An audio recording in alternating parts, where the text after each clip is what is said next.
So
I've been asked to speak a little louder. I'll try to carry that through, but basically it's because when I teach through listening to the free flow of thoughts or images that appear in the mind. So I give so much attention to that. Sometimes the voice drops.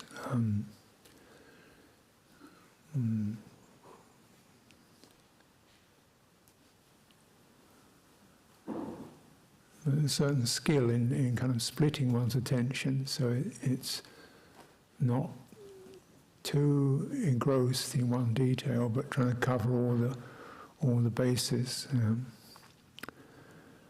So I'll do my best. It's a fairly common comment that people make that I speak too quietly. So if you're in the front row and it seems like I'm bellowing at you, that's not my intention.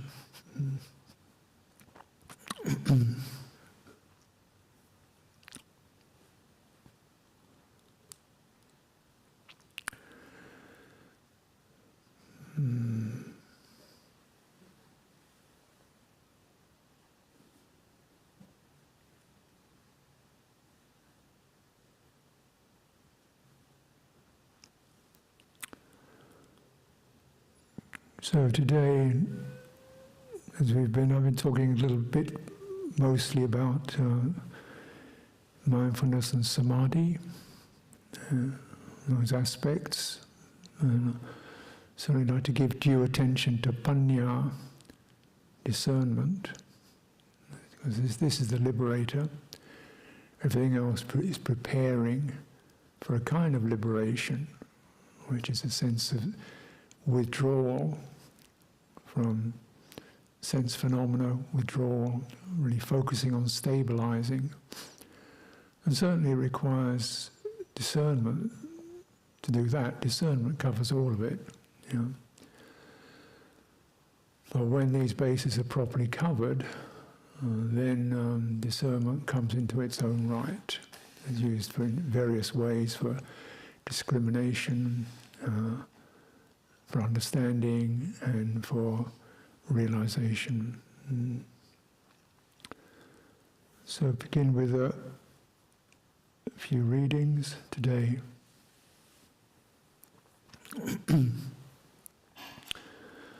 Namo tassa bhagavato arahato samma sambuddhassa. Namo tassa bhagavato arahato samma sambuddhassa. Namo tassa bhagavato arahato samma sambuddhassa. Buddhaṃ Dhammaṃ Sanghaṃ Namasami.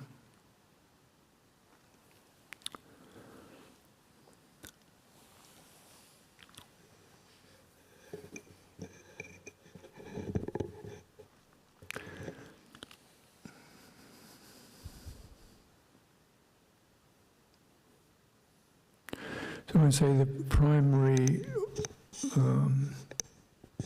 and ongoing function of discernment is to discern between what's worth following and what isn't worth following, what's skillful and what's unskillful. And we have to really know this in general themes, and also know it in detail, specifically, where do I get astray, where does my citta weak or prone or easily compulsive, to really know one's own citta and where it gets obscured or hoodwinked. So these are the kind of various references are made to this, the most common one being the hindrances. And Luang Por Chah said, don't be too in much of a hurry to get rid of your hindrances, because you learn a lot, you gain a lot of discernment through these. So it's one of those typical, somewhat startling statements of Luang Por Chah. He'd often kind of slightly tease the paradigms, and this is one, don't get rid of your hindrance. No, you learn a lot through that. Yeah. You learn how the citta is affected, you learn how it gets muddied and stained, and you learn that it needs protection, and you learn where it gets muddied and torn. Means you know where to protect it and how to guard it, and where to withdraw it, and you know also where the hindrances don't arise, where the citta is more freed and expanded. You know where to seek that, and you know how to seek it, and you know how to persevere in it, so that the citta will be properly nourished.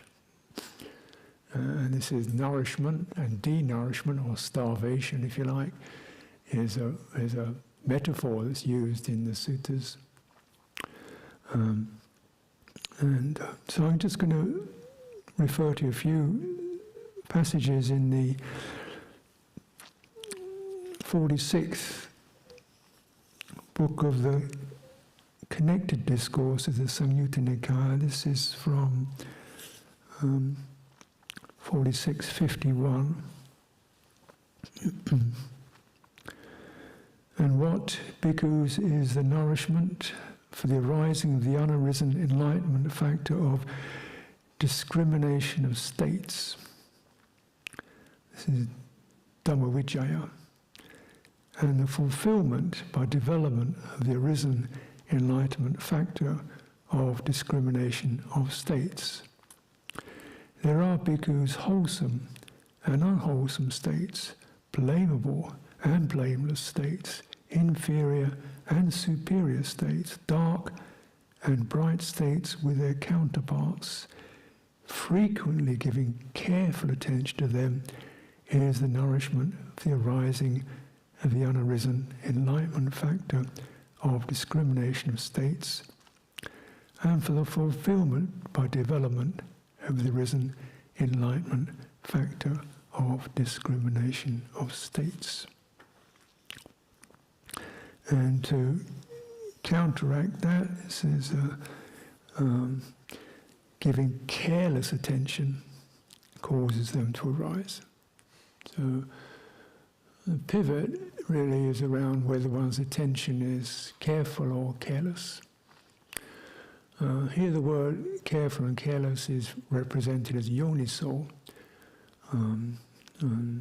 Yoniso manasikara, ayoniso, careless attention.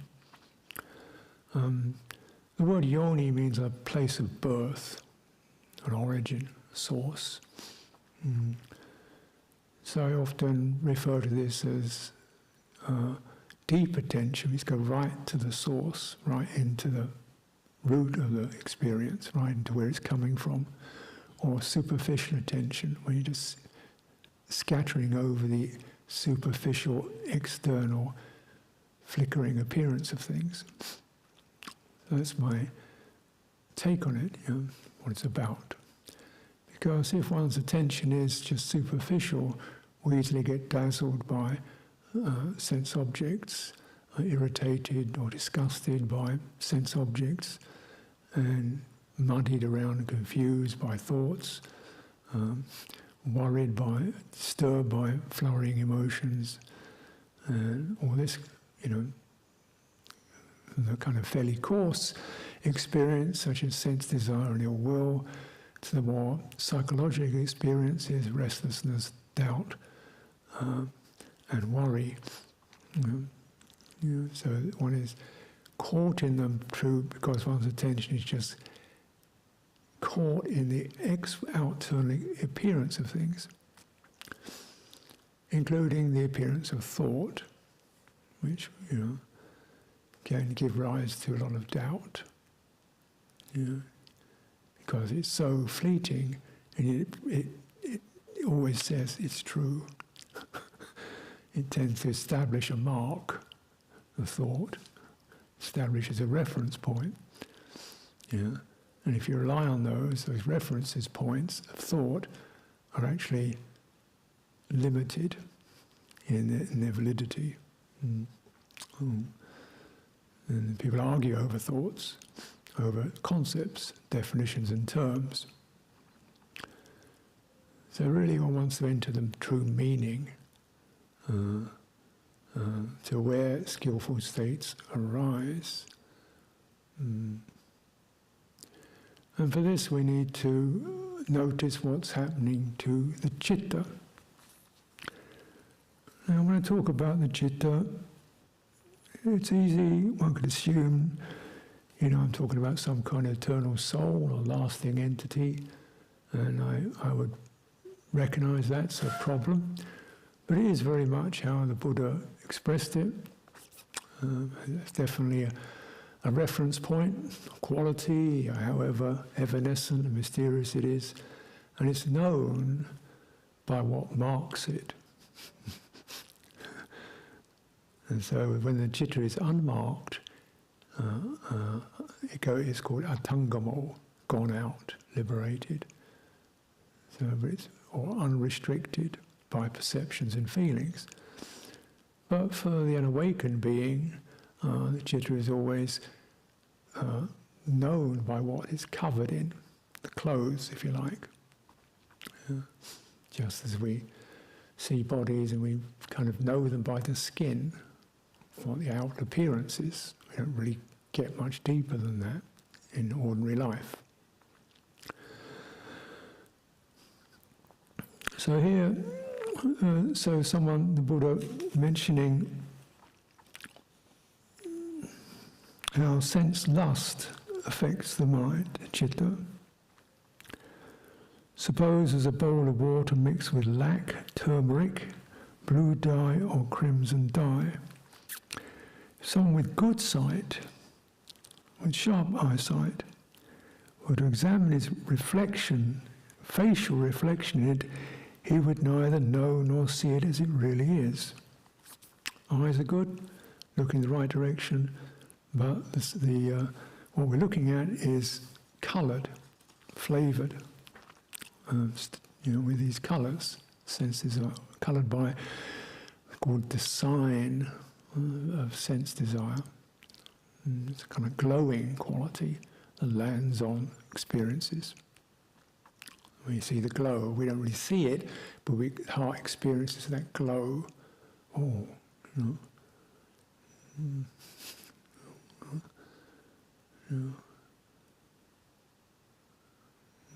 so then the citta is known as a citta affected in this particular way. So encouragement is generally to once we've begun to develop some strong practice, to cultivate nimittas, signs, which have a warming, lightening effect, but not this kind of more dazzling glow of sense desire. The sign of loving kindness, the sign of Buddha, the sign of virtue. If you linger in them, they've got a kind of a gentle luminosity to them. Not a visual luminosity, but a heartfelt brightness. Heart feels bright. Yeah. You know, this is a heart affected by devotion, or affected by faith, or affected by goodwill. And it feels like this. Still, it's a kind of another clothes, but yet this is a more suitable one, because then one's own welfare and the welfare of others is guarded. If mind is affected by the colourings of sense desire, one's own welfare is neglected, because if we get heated up, passionate, obsessive, addicted, then behaviour can follow that, and the welfare of others is not in the picture. Nothing coming to mind when one's heart is obsessed in this way. It's all just me and mine. And something beautiful is lost.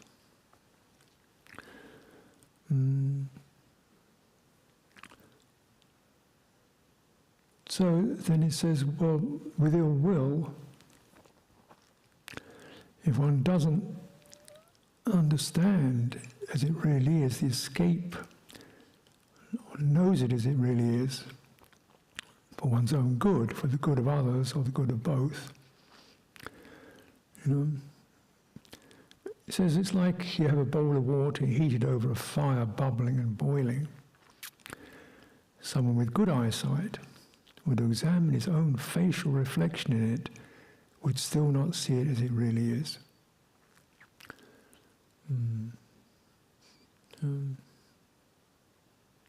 So similarly, you know, the one part of your body you can't ever see directly as your face. Like the citta, you can never see the citta, but you can see how it's reflected.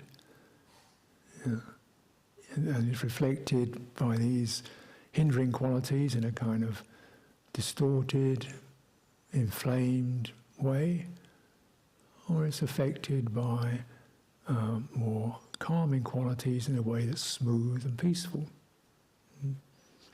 Knowing which is for one's welfare, or the welfare of others, and the welfare of both, one inclines towards that, the sign of the peaceful, the moderate, the restrained.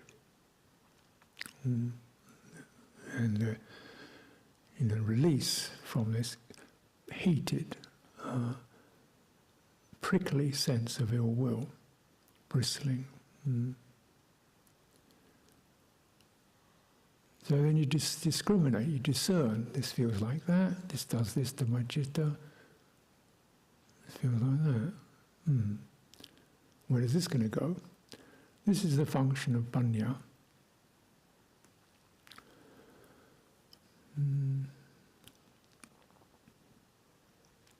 Mind obsessed by sloth and torpor, kind of lethargy and apathy, you might say, doesn't see the escape from it, doesn't know how it really is for one's own good or for the good of others or for the good of both. It's like a bowl of water covered over with water plants and algae. Same thing, someone with good eyesight, looking in the right place, looking to see their own face, only sees this murky quality, foggy, occluded.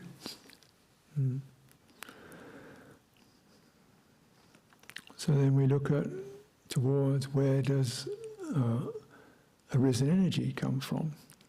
Arisen energy. Generally, one way of arisen energy is the sense of purpose towards cultivating skillful states. So if you've got low energy, you're feeling tired and sleepy and dull, that could be just a function of nature. Then, still one has enough energy to reflect upon the triple gem, gratitude towards others, forgiveness, so forth. One generally has some energy,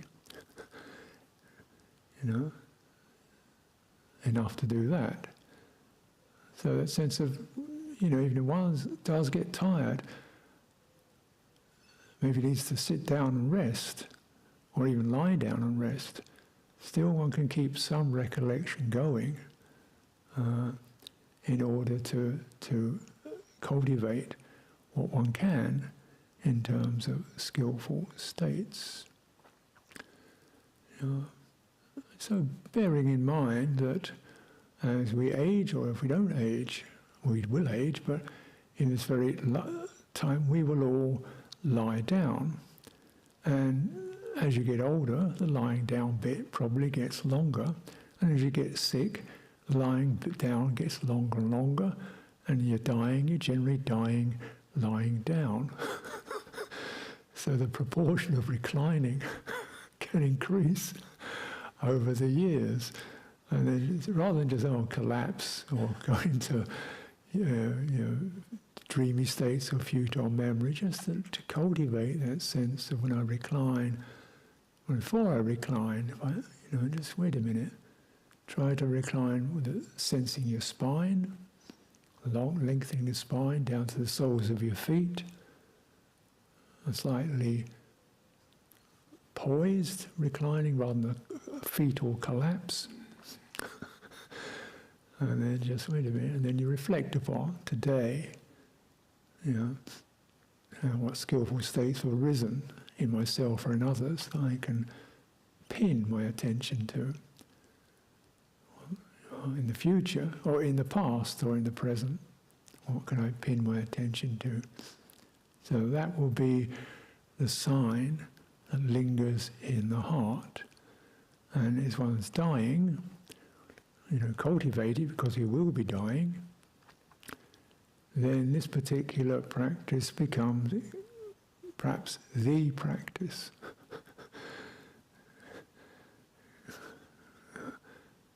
And so during a lifetime one cultivates it associates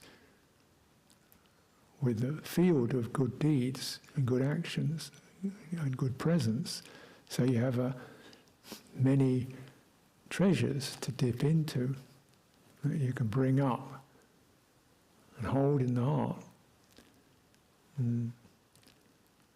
So that if one's dying, if one's going to go to another destination, you'll be carried by the good state, rather than just muddled. So it's very important we never know quite when we're going to die, so it's important to cultivate these recollections every day, and the Buddha at least twice a day, to spend some time, 10 minutes or so at least, just lingering, bringing up the treasures in oneself and in others, anywhere that you can. So that's an effort, that's an energy. So when we talk about application and exertion, it doesn't necessarily mean a kind of muscular struggle. It can be just this constant application of the citta, wherever it's possible, in accordance with one's capacities, to where skillful states will arise. Because if we don't do that, the likelihood is the citta will just get grabbed by some aspect of superficial contact rather than determined contact. Scurrying thoughts, sights and sounds. When a mind is obsessed by restless and remorse, one doesn't see the escape from it. One doesn't know nor see as it really is one's own good, or the good of others, or the good of both. Notice this sense of obsession, how the citta kind of goes into its own cave, and we become very much engrossed in me, in my history, and it's part of the picture, obviously, but that sense of being obsessed rather than acknowledging, areas when one's been careless and, okay, that wasn't so good, and there is the right, there is the true that I can turn to, in myself and in others. I can turn to, so I don't get obsessed with this restlessness and remorse.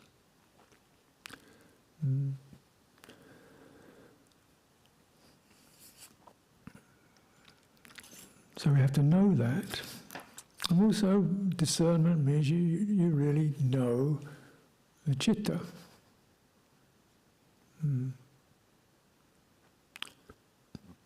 Cultivating citta satipatthana, establishment of mindfulness around the citta. Samadhi practices, samatha practices that tend to withdraw the citta from sense contact, stabilize the sankharas, the activations and reflexes and emotions and feelings it's normally clad in, or swamped by, driven by, steadying and calming those, so we get some sense of there's something beautiful here that needs to be carefully looked after. Right? Because if we don't have that, then it's just what the hell,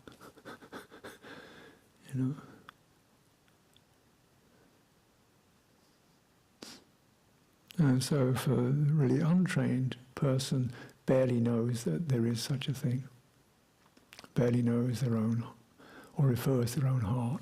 It's just all sense contact.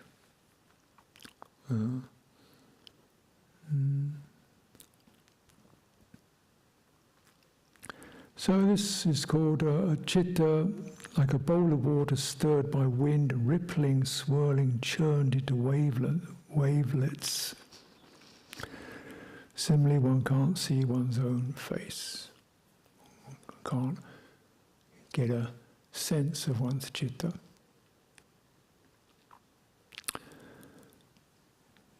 deal with the mind obsessed by doubt, skepticism, lack of confidence, loss of faith. Yeah. So just bearing in mind, doubt's not a lack of information, it's this kind of lack of confidence of maybe this could be, I don't really, maybe I should, and what I'm supposed to do, and this is right, and I don't know, and then trying to find an answer in a thought. So this way we get scurrying around the world of thought, which is just ripples and waves.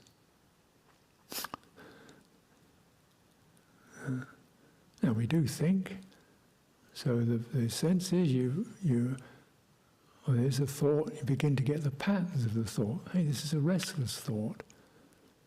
And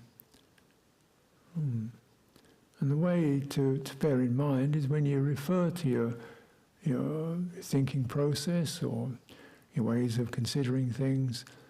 Obviously, you can use your thoughts to organize data. Great. But behind that, you give that a certain amount of attention, but you keep one part of your attention, you kind of split it or divide it, so you spread it. So part of your attention is also noticing, what's underneath that, the emotional tone of it, the drive and the excitement or the whatever's going on there. The conviction and dogmatism that can go on with thought, which is not for one's welfare or the welfare of others. People start getting dogmatic about this is right and everything else is wrong, and this is this proper way and everything else is confused and stupid and I got it this way. Attachment to a thought. What's beneath that? How much does my sense of confidence and balance and stability depend upon thought forms? And that can be the case for people. Some of us will probably get dementia. I don't know, but it's a percentage of it. You've been hanging on to thoughts, seeking perfection in those, then basically the horse collapses. You can't ride very far on that one when your mind is losing it. And certainly I can, even, at the moment I'm not in dementia. I might be sooner or later, but I notice the thoughts, I get more forgetful. Thoughts don't jump so quickly. I have to take time. Sometimes I have to pause. I can't remember somebody's name. It's embarrassing because I've known them for 20 years. The name doesn't jump up. I'm thinking, wait, stay still, poise. Don't start scrambling in the thought bag. Just focus on the nimitta, friendly person, goodwill.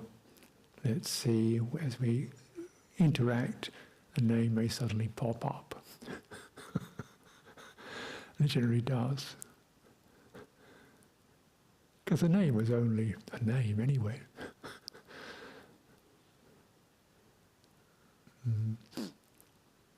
So this sense of that. I've talked about nimitta. And this can be quite a heightened topic in meditation circles, because this can be used in a very specific way to refer to quasi-visual lights and so forth that can appear in some aspects for people, some people, in meditation. But to be looking at the suttas, that's not the way it's explained. It's not expressed in that way. That's a technical refinement of the term, which is used more generally to mean a defining mark or characteristic. Not something that only appears in meditation, but happens pretty much all the time. So the defining characteristic, so we might say male bodies, you get them, they're sort of shaped like that. Female bodies are shaped like that. That's the defining characteristic. It's only a characteristic, but there it is, the nimitta. So it just arises like that. The defining characteristic of samadhi is mindfulness. That's its establishment, that's its foundation. And if we attend to the skillful nimittas, such as the quality that arises when one has a mind of generosity,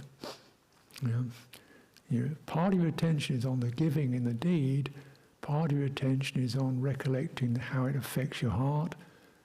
And as far as I can say, when the heart's in generosity, it's kind of quite wide and open and quite buoyant.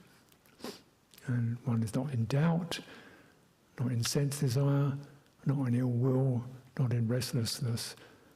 I'll go for that whenever I can. And then you establish that, because you can always recognize that sign, and there it is, and you trust it. It doesn't go anywhere bad. You focus on it. Even if your nimitta, your sign is just offering incense to a Buddha, rupa.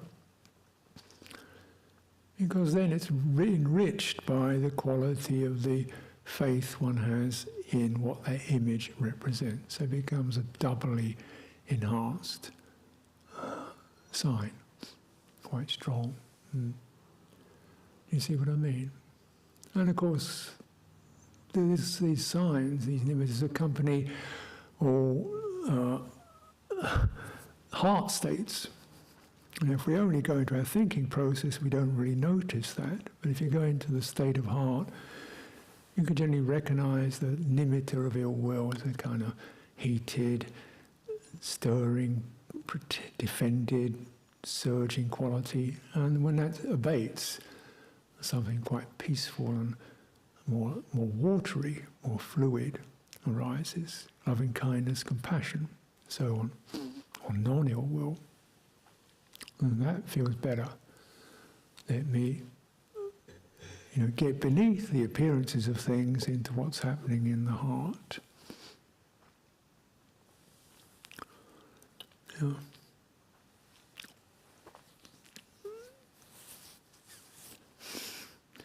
Now, by and large, the mainstream of human culture is basically permutations on the 5 hindrances. It's about sense desire. I'm not saying this is every individual citta, it's just the kind of, almost like the a mainstream is get pleasant sense objects. You indulge yourself in warm, tasty, intoxicating glass of whiskey, and so forth. Good.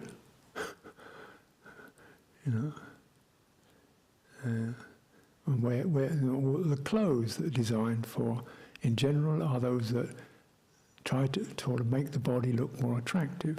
They're shaped, and a nice smooth texture to them. It fits the figure, or it accentuates the figure, so it almost looks like this is a nice body.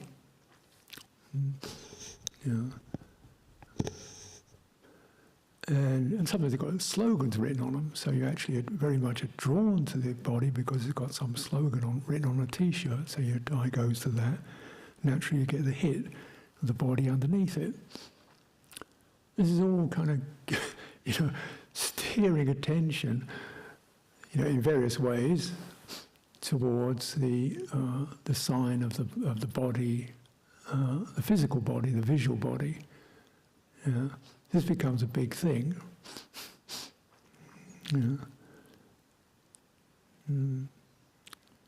So I notice in monasteries we generally wear very plain clothes and loose fitting and well covered. We generally cover the skin, because it can affect others.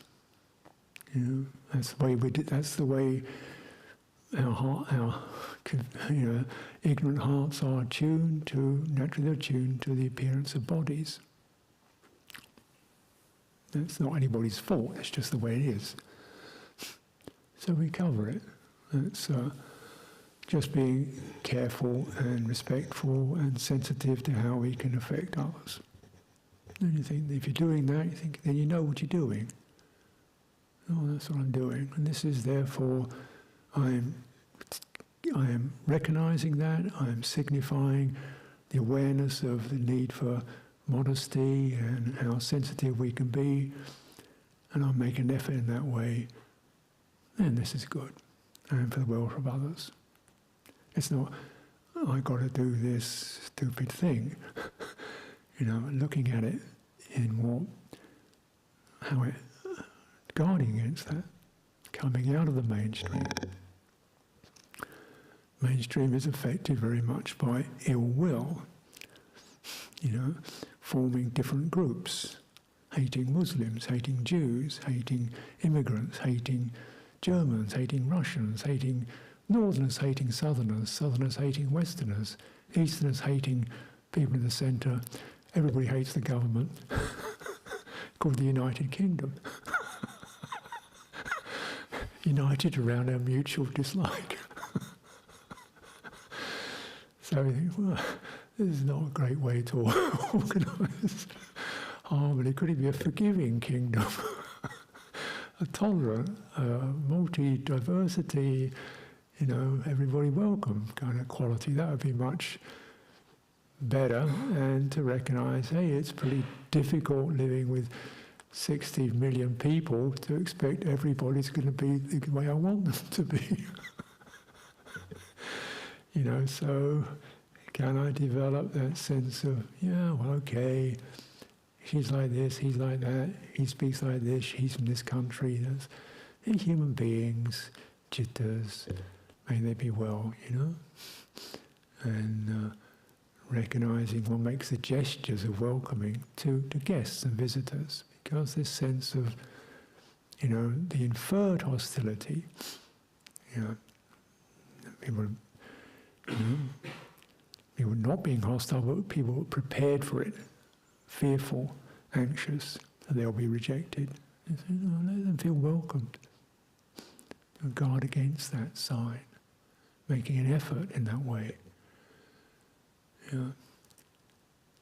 Sensitive to people who are aged, need more allowance and care, people with disabilities and so forth. So we make that effort to be welcoming.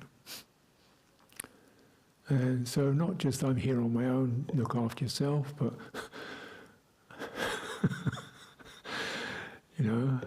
what's for my welfare and the welfare of others is to cultivate a sign of goodwill, compassion.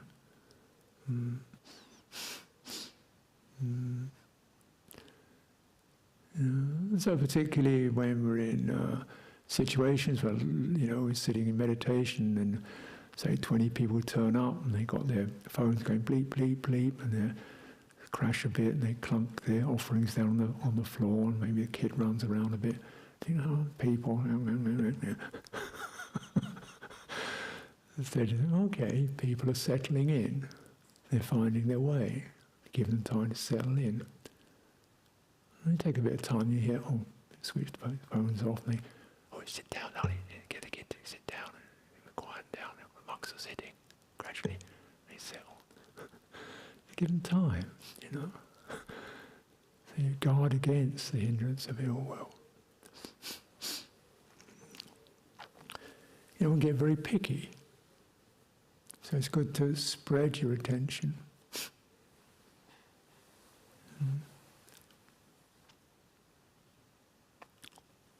Noticing where you get triggered.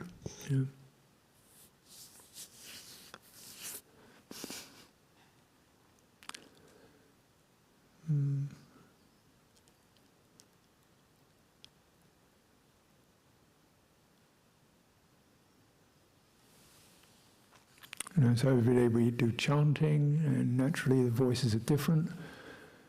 They're a bit slower than I like it, or it's a bit Pali isn't pronounced absolutely accurately. I fumble because my discrimination around these sounds is perhaps higher than others. So I can't quite keep because people are doing it slightly differently. Go somewhere else, they do it slightly differently. So I generally give about 30% of attention to the, you would say the obvious aspect of chanting, and just give a slow, gentle, because I want to be in harmony. And then I mostly focus on what it's about, blessed, enlightened one, get the meanings, and give attention to that. And, just be soft focus on all the, bits that go a bit sluggish or hasty or somehow not pronounced correctly. Otherwise you can end up getting really in a tangle, nitpicking, which I can do.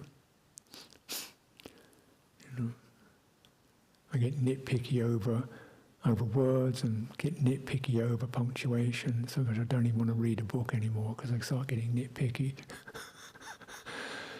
So instead I just kind of focus on the general meaning and avoid that too much of that kind of intensity. And it's easier that way.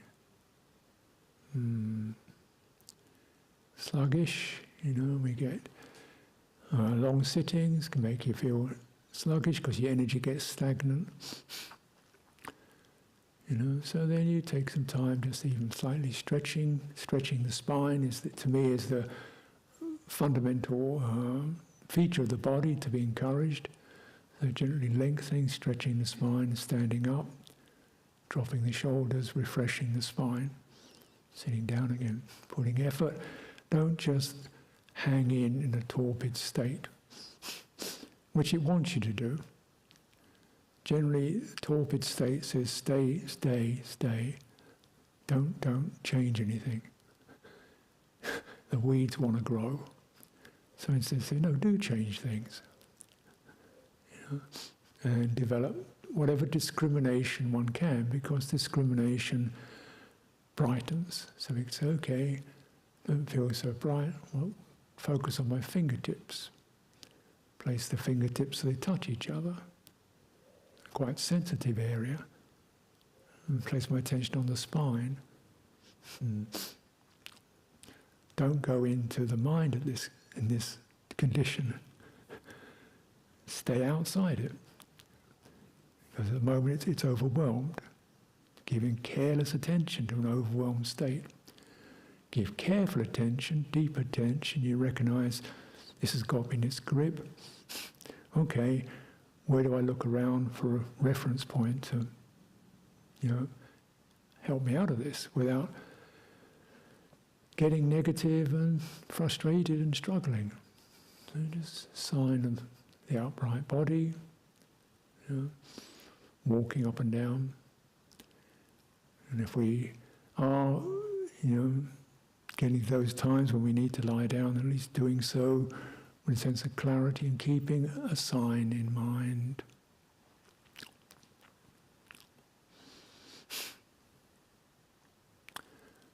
Restlessness and worry, look for the sign of stability. Everyone has many factors, many possibilities for worry. We live in a very insecure world and situation, and restlessness. And of course the citta itself is very fast moving. It can suddenly get very agitated and not finding stability. Or it gets locked into some obsessive worry, like a terrier hanging onto a rat, won't let go. Then you've got to give the terrier something else to get his jaws on. Okay, where is the stable? We're sitting using the spine, standing, the simplicity of standing, feet, spine, relaxing the muscles, letting the restless energies steam off, walking in a measured way. So you feel the flow and the swing of the body, giving attention to that. I can't necessarily stop the movement of the mind, but I can at least, contain it within the movement of the body. So the citta feels something pleasant to flow along with. Doubt, give attention to what's evident. This is doubt, feels like this. Lack of confidence. Where does faith arise? So you may not be able to go through some kind of classical recitation, but this is where it gets quite specific. Could have been in something one teacher said that you lit up for. It could have been in one meeting that you, that's right, you go to that. It could have been in one realization, one phrase, you go to that. Yeah. It could have been one situation, one scenario when there's a lot of that strong, committed, devotional energy and you felt yourself being lifted up, you go to that. Because, the thinking mind can be, if it's untrained, it can be a source of incredible confusion and pain. If it's well trained, we can dive in, pick up a thought, open it up, pick up a recollection, open it up, until confidence is established. So in this way one discriminates, one discerns, one deliberates. And so again, remember the kind of myth of meditation can be it's always still and serene. That may arise or may be there for periods of time. A lot of it's just subtle adjustment, working, referring, deepening, withdrawing, not frantically but steadily, like someone, a craftsperson at their work, spreading the canvas or getting the wood out, turning it over, examining what it's capable of, working on it, correcting it, admiring it when it's bright, clean, enjoying their effort they're putting into it. In this way, we feel these indriyas are collected, the enlightenment factors are being nourished, the citta is being held securely and attended to for its own welfare and the welfare of others. So I'll pause there for today.